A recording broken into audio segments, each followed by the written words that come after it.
ఇలా Congress party iron leg party అని చెప్పి అన్ని పార్టీలు భావిస్తున్నాయి ఇలా ఈ ఫలితాలతోని.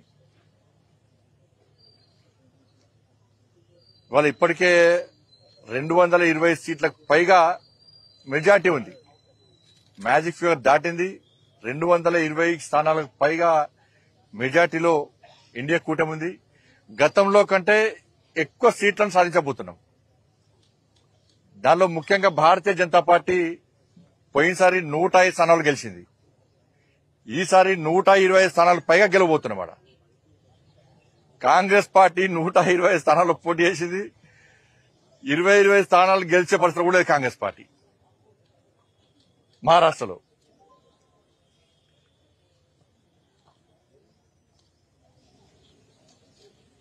దాంతోపాటు యూపీలో కూడా 9 స్థానాల్లో 7 స్థానాల్లో భారతీయ జనతా పార్టీ మెజార్టీలో ఉంది.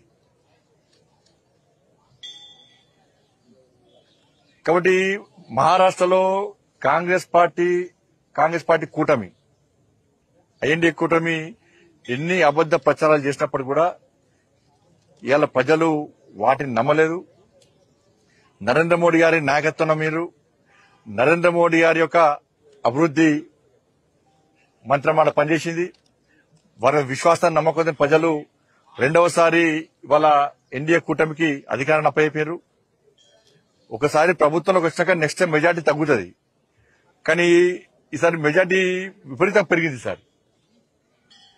కానీ ఉద్దవ్ ఠాకరే లాంటి శివసేన పార్టీలు వాళ్ళ ఐడియాలజికల్ దానికి విరుద్ధంగా, హిందుత్వానికి విరుద్ధంగా, హిందూ ధర్మానికి విరుద్ధంగా వివరించే పార్టీలతో కుమ్మక్కు కావడం వల్ల మొత్తం అడ్రస్ లో కూడా గల్లంతైపోయినాయి పార్టీలను కూడా. కానీ మహారాష్ట్రలో హిందూ సమాజం వాళ్ళ చైతన్యాన్ని చాటింది. ఎంఐఎం పార్టీతో కాంగ్రెస్ పార్టీ కుమ్మక్కై ఓట్లను చీల్చే ప్రయత్నం చేశారు. అనేక రకాల కుట్రలు చేశారు. కానీ అక్కడ ధర్మం గెలిచింది. ప్రజలు చీలిపోద్దని చెప్పి బటెంగేతో కటెంగే అని చెప్పి ఒక సందేశం అది ప్రజలకు వెళ్ళింది. ప్రజలు వాళ్ళ ఐక్యతను ప్రదర్శించారు. మహారాష్ట్ర ప్రజల ఐక్యతనే ఇలా ఎన్డీఏ కూటమికి విజయానికి నాంది. వాళ్ళ ఇలా సమాజం ఐక్యంగా ఉంటే ఏ విధంగా ఫలితాలు వస్తాయో ఇలా మహారాష్ట్ర ఫలితాలు స్పష్టం చేస్తాయి. కాంగ్రెస్ పార్టీ విపరీతంగా తెలంగాణ నుంచి డబ్బులు మొత్తం కాంగ్రెస్ పార్టీకి పోయినాయి. మహారాష్ట్రలో ఖర్చు పెట్టిన డబ్బంతా ఇటు తెలంగాణ నుంచి అటు కర్ణాటక నుంచి సంచులు పోయినాయి. 1,000 కోట్ల రూపాయలు పోయినాయి. అక్కడ డబ్బులు విపరీతం ఖర్చు పెట్టారు. డబ్బుల ద్వారా అబద్దాల ద్వారా గెలుద్దాం ప్రయత్నం చేశారు. అవి పనిచేయలే. మహారాష్ట్రలో కాంగ్రెస్ ఓటమికి కారణం కాంగ్రెస్ తెలంగాణ కర్ణాటక రాష్ట్రాల ప్రభుత్వాల యొక్క వైఫల్యాలే. అట ఆ కూటమికి వైఫల్యానికి ఓడిపోవడానికి కారణం. ఎందుకంటే హిమాచల్ ఎన్నికల పేరు చెప్పి కర్ణాటకలో గెలిచారు. కర్ణాటక ఎన్నికల ఫలితాలు చూపెట్టి తెలంగాణలో గెలిచారు. ఈ 3 రాష్ట్రాల ఫలితాలను పెట్టించి 3 ముఖ్యమంత్రులు తీసుకుపోయారు. ఇక చూడు, ఇక నన్ను చూడు, అందరూ చూడు, మొత్తం మహారాష్ట్ర మొత్తం తెలంగాణ రాష్ట్ర ముఖ్యమంత్రి రేవంత్ రెడ్డి గారు అయితే ఒక 10 సార్లు వేయండి కావచ్చు. ఆయన వేయిన సీట్లు మొత్తం ఓడిపోయినాయి. కర్ణాటక ముఖ్యమంత్రి వేయండు, తెలంగాణ ముఖ్యమంత్రి వేయండు, హిమాచల్ ముఖ్యమంత్రి వేయండు. వీళ్ళతో విపరీతంగా ప్రచారం చేశారు. మేము ఇన్ని హామీలు ఇచ్చినాం, ఈ గ్యారెంటీ ఇచ్చినాం, 10 గ్యారెంటీలు అక్కడ పాంచన్యాయం అని చెప్పి కర్ణాటకలా, 6 గ్యారెంటీలు అని చెప్పి తెలంగాణలో మేము అమలు చేస్తామంటే ప్రజలు ఇక్కడ ఏ విధంగా ధోకా చేసింది కాంగ్రెస్ పార్టీ, ఏ విధంగా నమ్మక ద్రోహం చేసింది 3 రాష్ట్రాల్లో, ఏ విధంగా ప్రజలను వంచింది, ఎన్నికల ముందు హామీలు ఇచ్చే విధంగా మోసం చేసింది, తిరిగి మహారాష్ట్రలో ఏ విధంగా తప్పుడు ప్రచారం చేస్తుందో ప్రజలు విశ్వసించరు, ఆ నమ్మిరు, వాళ్ళ అన్ని వాస్తవ విషయం గ్రహించారు. కాబట్టి ఇప్పుడు కాంగ్రెస్ పార్టీ ఓటమికి కారణం తెలంగాణలో కాంగ్రెస్ ప్రభుత్వం, కర్ణాటకలో కాంగ్రెస్ ప్రభుత్వం, హిమాచల్లో కాంగ్రెస్ ప్రభుత్వం యొక్క వైఫల్యాలు, ఇచ్చిన హామీలు నెరవేర్చకుండా ఉల్టా తప్పుడు ప్రచారం చేయడం వల్లనే ఇలా మహారాష్ట్రలో కాంగ్రెస్ కూటమి ఓటమి చెందింది. నరేంద్ర మోడీ గారు ఈ దేశాన్ని అభివృద్ధి చేస్తున్న తీరు, గతంలో మహారాష్ట్రను అభివృద్ధి చేసిన తీరు, మహారాష్ట్రలో నరేంద్ర మోడీ ప్రభుత్వం సంక్షేమ ఫలాలు అందించిన తీరు, మోడీ గారి నాయకత్వం ప్రత్యేక విశ్వాసం నమ్మకం, మోడీ గారి యొక్క అభివృద్ధి మంత్రం ని ప్రజలు నమ్మిరు కాబట్టే ఈ ఫలితాలు వచ్చినాయి. నిజంగా మహారాష్ట్ర ప్రజలకందరూ కూడా హైట్స్ ఆఫ్. తెలంగాణ రాష్ట్రం నుంచి కూడా అనేక మంది నాయకులు కార్యకర్తలు చాలా మంది ఇవాళ మహారాష్ట్రలో ప్రచారం వేరు. కాంగ్రెస్ పార్టీ కర్ణాటక ఎమ్మెల్యేలు ఇక్కడ ఎమ్మెల్యేలు బూత్కొక్కన్నారు, కానీ ఎమ్మెల్యేల ప్రచారం పనిచేయలే. బీజేపీ కార్యకర్తల ముందు బీజేపీ కార్యకర్తలు ప్రతి ఇంటికి వెళ్ళి అభివృద్ధి గురించి చెప్పారు, మోడీ గారి నాయకత్వం గురించి చెప్పారు, ప్రజల ఓటు రిక్వెస్ట్ చేశారు. కానీ కాంగ్రెస్ పార్టీ అబద్దాలు ప్రచారం చేసిన కాబట్టి వాళ్ళకు వాళ్ళ అడ్రస్ గల్లంతైంది. కాబట్టి Congress party iron leg party.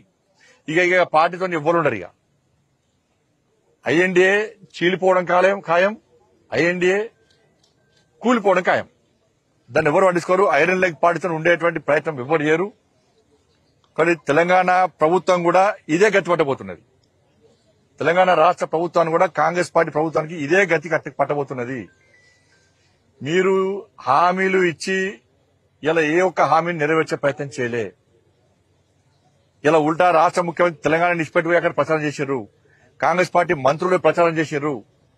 2,500 రూపాయలు ఎంతమంది మహిళలకు ఇచ్చారో మహారాష్ట్రలో చెప్పలేకపోయినారు. మేము పోయి చెప్పినాం. కాంగ్రెస్ పార్టీ మోసాలని కూడా చెప్పినాం. మేము పోయి కిషన్ రెడ్డి గారు వేరు, నేను వేనా, ఇంకా చాలా మంది నాయకులు పోయి వాస్తవ విషయాలు చెప్పినాం.